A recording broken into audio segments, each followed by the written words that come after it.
3 years ago, I took over as the executive chef and kitchen manager, and this year is my first year as the food service director. And today I'd like to talk a little bit about our nutrition policies, if you're not really familiar with how we do things, and how we operate on a daily basis, and a couple of the programs that I think are really integral at making us a really successful food service operation.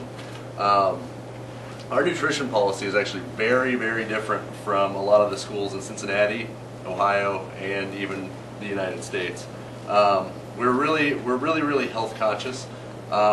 Most of the stuff that we make is from scratch. All of our soups, 90% of our salad dressings, pretty much anything you can think of, we make by hand.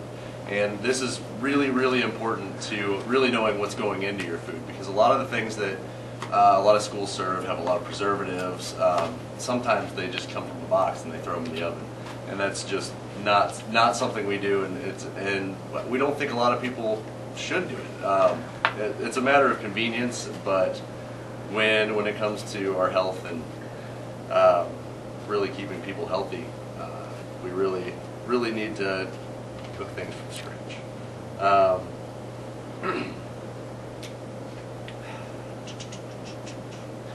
Our first and newest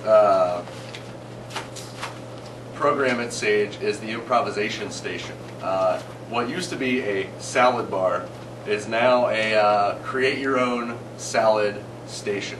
And sure, it sounds sort of like a salad bar because it's still a salad bar, but at the same time, this actually helps kids get creative with what they eat, and it takes away from some of the monotony of what kids eat on a regular basis, and this actually helps kids start to eat and make healthier options because they are being offered to them as something that they can do themselves.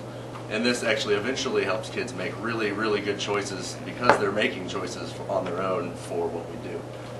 We'll provide usually a guideline for what you can do to make a salad. For example, yesterday or a couple days ago, I believe we had a make your own Greek salad.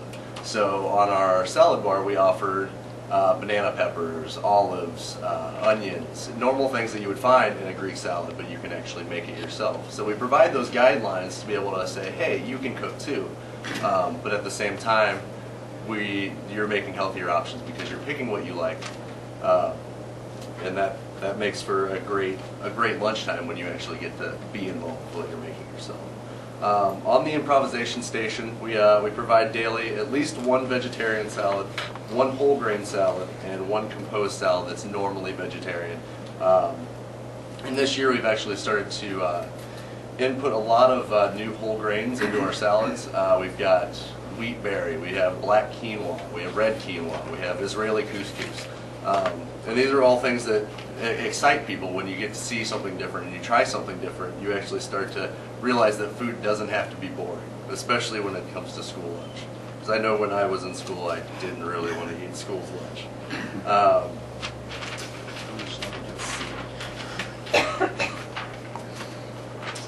I know my daughter actually ate a spinach salad yesterday. Yeah. I was like, what? Yeah, it's and my funny. kids had raw pasta. They love to have raw pasta. The raw pasta is very, it's a big hit. famous. Let's see. Who's familiar with our Spotlight program? A couple of you? Our Spotlight program, let me grab a couple of these.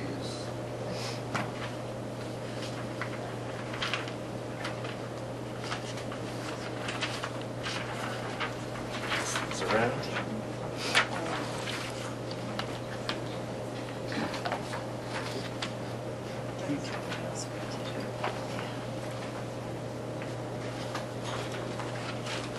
Our Spotlight program is another way that we sort of create education and guidelines for ways that you can eat. It was developed to help students make healthy selections at mealtimes, and it's through a basic red light, green light, yellow light sort of system. So basically what it says is, your red lights, it says, hey, you don't want to eat a lot of this, but it's still a good option because you need healthy fats in your diet. They're not necessarily high in fat, but they're not necessarily your healthiest option. Your yellow light says you can eat this, but you should eat it balanced. And basically, what the Spotlight system does is it helps create balance and helps teach balance.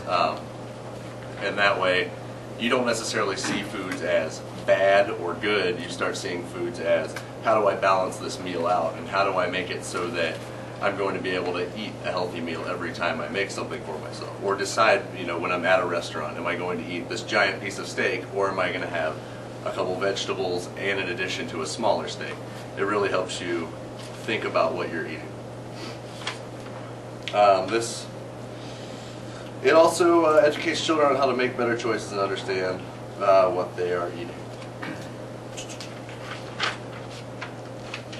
How are they marked, Rob?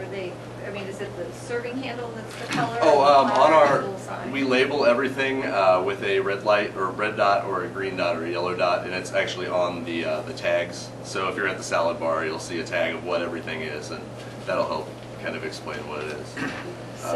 So for example, the olives in your Greek salad, would those be a red light or a yellow light? Those would be a green dot. They'd be a green dot. Yeah. And actually, I think it may be on the Country Day website, but it may just be on our Sage website.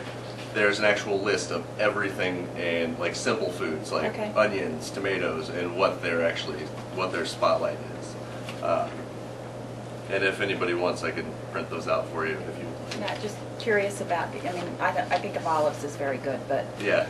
Not sure how. I wanted to see how that would be categorized. Yeah, it also depends on if they're brined in something. It depends on what kind of olive it is too. And that's what our dietitians do. They actually, look into each different kind of olive or each different thing that we offer and say, hey, this is this because it's this. Another thing that we do, and I think this is a really cool thing that we do, is educational seasonings. We feature monthly nutritional seasonings which are geared to enhance the community's awareness of lesser-known food items. So what we'll do, this month's was, where does your food come from? And what we did is we ordered a bunch of local produce, such as beets, squashes, things that were actually in season, so that the kids could really understand, that this is really prevalent at this time of the year. During the fall, we have plenty of squash, plenty of apple. So we did an apple and chicken salad with a curried mayonnaise, and the kids seemed to love it. The teachers loved it, but it actually had locally grown apples, local chicken, and what it does is it starts to connect the kids and the adults with their food and seeing where it comes from.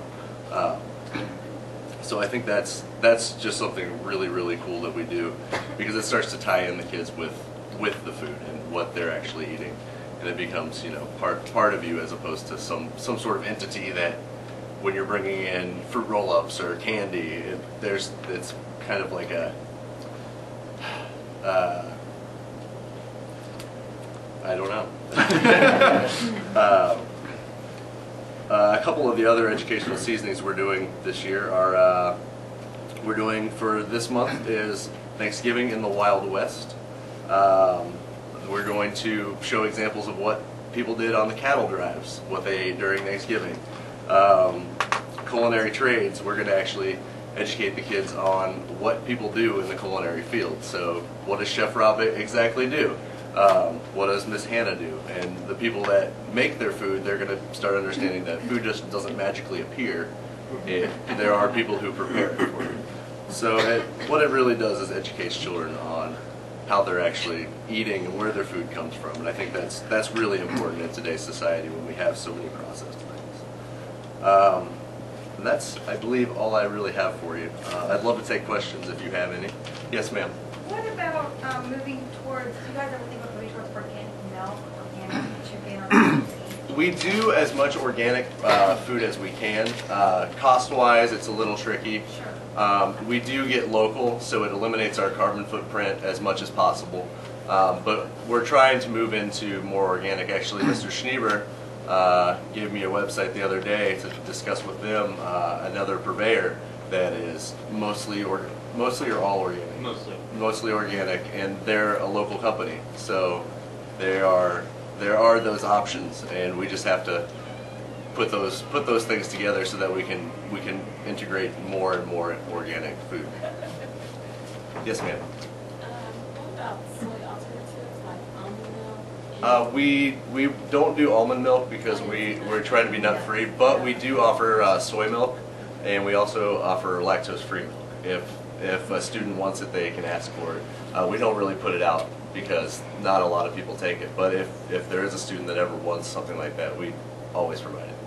Okay, the other question, what's the SAGE website? It is sagedining.com. We'll get the link to the ingredient thing. We'll post it with the PA minutes on PA Live. Yeah. Is there a limit to how many times per week a parent can eat lunch? Because you have the best. There's no limit. Guests are always welcome. Absolutely. And Anybody enjoy else? it now. If she gets a little bit older, you're not welcome to come have lunch with your child. Yes, ma'am. I don't know if this is for you specifically or maybe the school involved as well, but is there anything in upper school or middle school that some sort of class or education on teaching the kids how to actually cook? Is there, I know everyone always says, oh, that's what home ec's for. But Right. since There- my I kids don't are think here in there's- lower, I mean, it's all well and good to teach them about this stuff, but if they Mhm. don't have the ability to Right. take matters in their own hands, it's kind of. Yeah. Well, I've actually for the last couple of years been wanting to over the summer do a cooking class for kids who are moving on to college, so that they can fend for themselves and instead of having to order pizza every night and things like that. Simple things that you can do if you're in a dorm room. How can I use the microwave that we have, or whatever you have in your dorm room to make it really easy to make something, but still make something healthy for yourself. So that way you can avoid the freshman 15 and things like that. But that's not in place. Not yet, but I think this summer we're more than likely going to do it, It's a great idea. which is something I'd really love to do because I like teaching people how to cook. Yeah. But there's like the 8th grade elective from garden to table or whatever it is exactly. But they do some cooking there, like they went out and they gathered the basil and made pesto. So I mean, it's not, I mean, but they're not that's cooking elective, though. everything.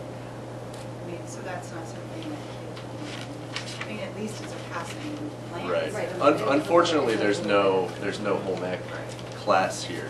There's there's no facility for it. Right, and there's no either. facility except Yeah. our kitchen. But that's kind of why I would like to integrate the program this summer and say, hey, if you would like to learn to cook, I'd be happy to teach you. And they do a little bit of it in the house. I know. Yeah. We do a My lot of 2-year-old's cooking been in very the. excited. He got to peel an Yeah. apple. And it's really Yeah. funny because the more kids get involved with their food, the more they do want to make good choices, and they'll start eating healthier things. Like when I was a little kid, loved broccoli. Don't know why, but I think it was because my mom let me cook in the kitchen with her or watch what she was doing, and I kind of made the connection to this is good because it's coming from me. It's just coming out of the blue from some store. So I think that would be really. Have to try that with a broccoli. Anything else? Yes, Where ma'am. do you get your local foods? Our local stuff, I'd have to get a list from my office, but we have a couple apple orchards up near Troy, northern Ohio. Most of our local stuff, local in the produce industry, is considered almost like a 250-mile radius, so it's still pretty local, but sometimes you don't get it as locally as you'd like to. I'd like to get with Turner Farm right down the street and some of the local farms, but the only big issue we have with them and any of the small farms is that they need $5 million in liability insurance, and a lot of them just don't carry it, and that creates kind of an obstacle for us to overcome. Anything else? Thanks very much. That was very helpful. Thank you.